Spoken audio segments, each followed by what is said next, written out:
দর্শক, অবস্থান কর্মসূচি সম্পর্কে আরো বিস্তারিত আপনাদের জানাতে চাই। কাকরাইল থেকে এই মুহূর্তে আমাদের সহকর্মী সুলতান মাহমুদ আরিফ যুক্ত হয়েছেন। আরিফ, নিশ্চয় শুনতে পাচ্ছেন। দেখছি আপনার পেছনে নেতাকর্মীদের বিক্ষোভের চিত্র। এখন কি ইশরাক হোসেন সেখানে অবস্থান করছেন? সবশেষ খবর জানতে চাই অবস্থান কর্মসূচি।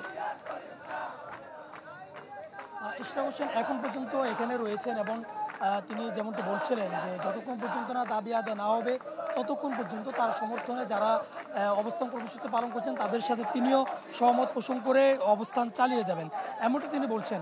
এবং আপনি জানেন যে 14 মে থেকে টানা সপ্তাহখানেকেরও বেশি সময় ধরেই মূলত ইশরাক হোসেনকে মেয়র ঘোষণা দেওয়ার দাবিতে তার সমর্থক যারা রয়েছেন এবং তারা কিন্তু টানা আন্দোলন করে আসছেন। আজকেও সারাদিন কিন্তু বিক্ষোভ হয়েছে, আন্দোলন হয়েছে, মৎস্য ভবন থেকে শুরু করে প্রত্যেকটি জায়গায় কিন্তু আন্দোলন হয়েছে।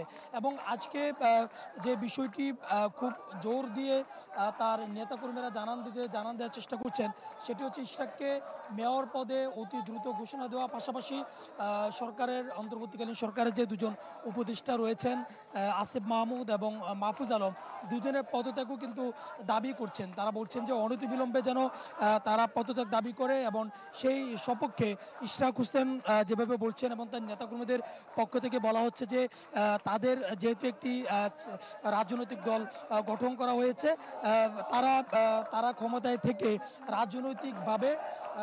রাজনৈতিকভাবে তারা হস্তক্ষেপ করছেন এমনটি তারা বলছেন।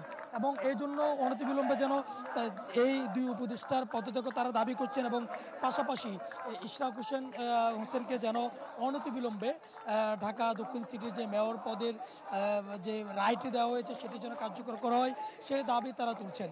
এবং সেই দাবির প্রেক্ষিতে এখন ঠিক রাত 10টা বাজে এবং আজকে সারা দিনই কিন্তু তাদের এই অবস্থানটি ছিল। এবং নেতাকর্মীরা বলছেন যে যতক্ষণ পর্যন্ত না তাদের যে দাবি সেই দাবি বাস্তবায়িত না হবে, অর্থাৎ আগামী যেহেতু শুনানি চলছে সেই শুনানিতে ইশরাক হোসেনের পক্ষের যদি রায় কার্যকর না হয় ততক্ষণ পর্যন্ত তারা আন্দোলন চালিয়ে যাবে। যদি রায় কার্যকর না হয় এবং পক্ষে যদি না আসে তাহলে তারা আরও কঠোর কর্মসূচিতে যাবেন, এমনটিই কিন্তু তার নেতাকর্মীরা বলছেন।